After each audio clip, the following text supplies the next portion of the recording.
Okay, I have some friends here with me, and I'll tell you why. But when I was out on book tour, I had a chance to meet and talk with a lot of moms when I was launching Love Your Life, Not Theirs. And one of the things I heard over and over again was that they felt like they didn't have a sense of joy because they were caught in this comparison trap, especially the mom comparison trap. Can I get an amen? Yes. It's a real thing. But one of those is being a working mom is like, oh, should I be staying home? Or the stay-at-home mom's like, oh, should I be working? And it's just this vicious cycle. So I brought 3 of my best friends here who are doing mom life differently. So I have one of my best friends from high school, Marilyn, and she is a full-time stay-at-home mom. And one of my best friends from college, Cameron, and so she works part-time. And one of my working friends who we're together on video. Adult life friends, Christy Wright, and she's a full-time working mom. Okay, so Marilyn, what's your favorite part about staying at home? I think my favorite part would be that I have been able to see them grow from, being an infant newborn at home to now, Noah's 2.5. And I've been able to see just such a progression. And so I haven't missed any of those, I think, big things. Okay, so Christy, as a full-time working mom, when you hear that, how does that make you feel? Well, I think there's an emotional side of it where you're like, oh, I do miss that. There's things I miss. There's moments, whether it's milestones or something silly and insignificant.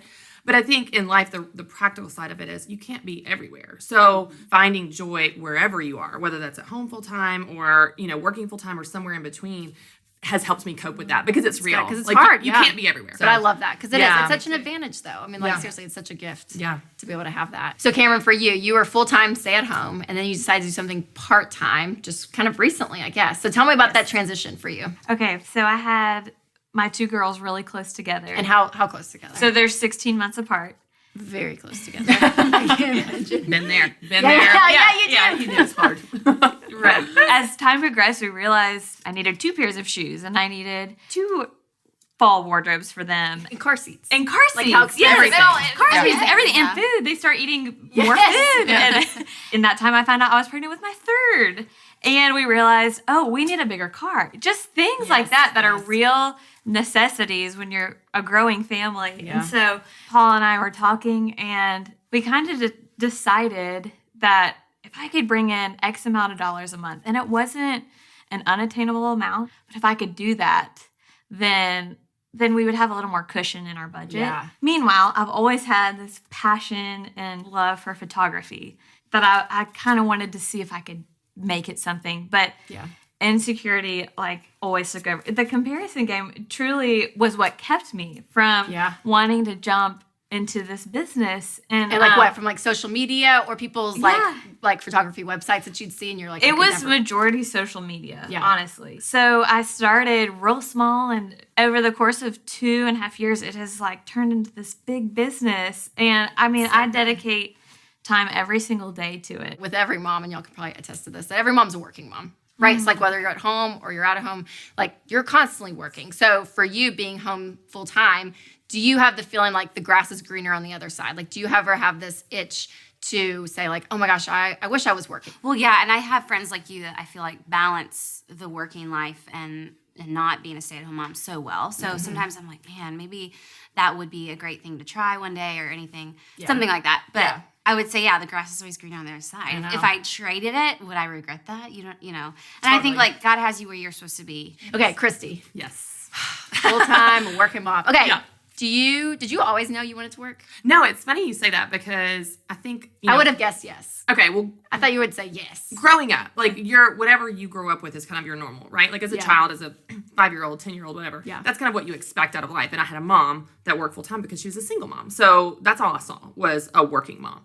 But I also had a lot of friends and other people that had stay-at-home moms. So it makes you question, could I want that? Yeah. And even our company, you and I are in unique roles here. And when we kind of set out to be on this path of being a REMC personality, they ask, are you in it for the long haul? This isn't a 2-year gig. This is this is our succession plan for our company. And so it makes you have these conversations of making that commitment even before I'd ever had a child. And so I was going, well, yes, I think I'm in it for the long haul, but I've also never held my own baby. Yes. And would that change me as a woman? So I really, to your point, I really wrestled with that for a while. But I think ultimately it went back to, I love what Cameron talked about with like loving photography. She's really good, by the way. Can we talk about like, she took our family's photos and like, I want to wallpaper my house with them because they're so good. Anyway, so she is very good. But I love how she talked about how she I love how she talked about that she loves it because what I know about myself, if I look at myself, I love to work. So for me, it's not something I have to do. I'm very fortunate that I don't have to work, but I choose and want to. And you do wrestle with this guilt of like, does that make me a bad mom and bad person that I would choose to spend time away from my children? But I think it ultimately for me comes down to knowing what makes me a whole woman. And that is a piece of my life that's very important to me. So for me, it was really understanding how I'm wired and understanding how I wanted to use my time. And one of the blessings we have that I want to point out is we're not logging 60 hours a week. We have work-life balance. So if I had to sacrifice all the time with my children, I'm not willing to do that. Right? Absolutely. So for your balance as working, because you put all your hours together and it's a 40 to 50 hour week with your writing and everything. So like, how do you balance it? Like, for me, it's a seasonal thing. And so it's unrealistic, I think, to expect in any industry or any stage of life that and we like to say life balance is just crap.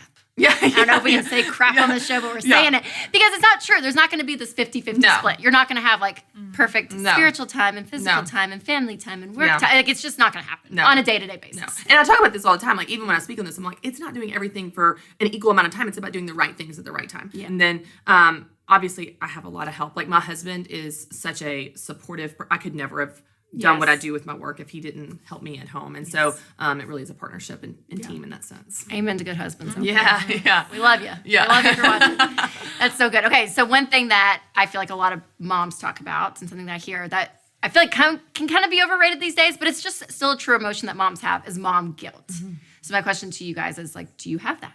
Do you feel mom guilt? I think then it's kind of reminding me what Cameron was saying, but I think at times like I don't bring in any money. So I literally am like, I'm the one who spends all of our money. I'm the one who grocery shops. Like, so I feel like I'm always spending money and I'm not making any of it physically, you know? And so Drew just has to remind me, you know, he's like, but what you're doing is worth something. My mom guilt is similar to, I'm sure, a lot of moms with multiple kids, but just dividing time. And a lot of it's not even mom guilt towards my kids, but it's even my husband. Like by the time he comes home, I'm so tired, and like I'll look back in a day and think, did I spend like quality time with each one of my kids?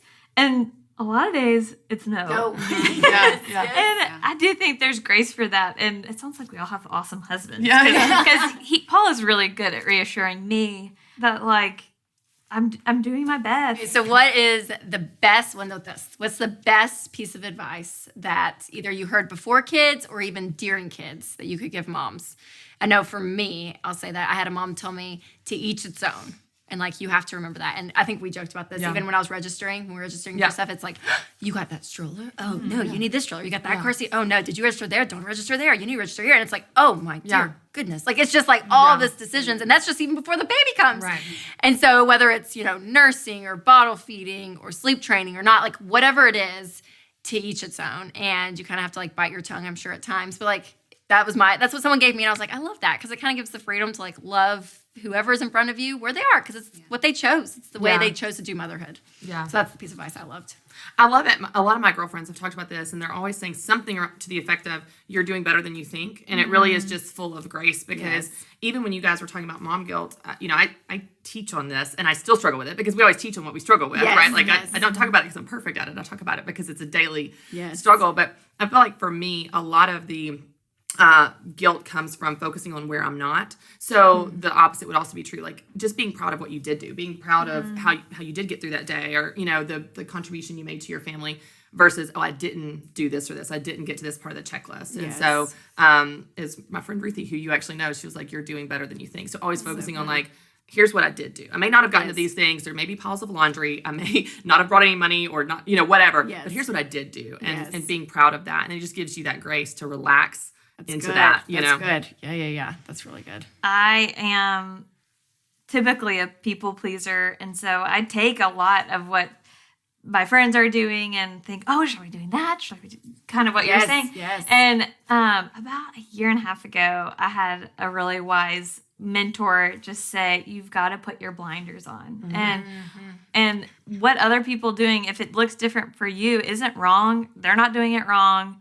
You're not doing it right. But you just have to put your blinders on and trust the Lord and know that you are doing what you are called to do and that this is what's best for your family. Yeah, that's so good. I think someone told me at one point, like, just take it one day at a time. Like, especially in the beginning, right? When you're just trying to keep an infant baby alive. Yes.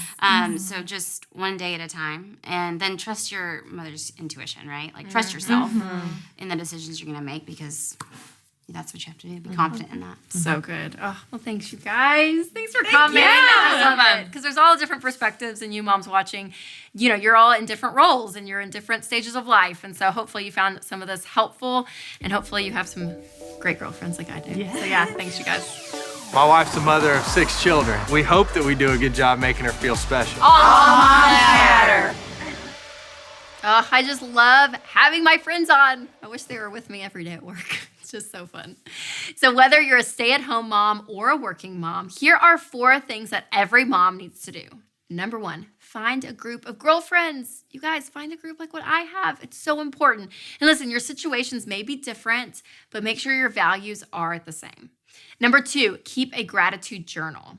Number 3, create a list of things that fuel you. Make a list of things that actually energize you versus drain you, like scrolling through Instagram all day or watching Netflix. And number 4, make sure you have life insurance because if something happens to you, you have to replace that income.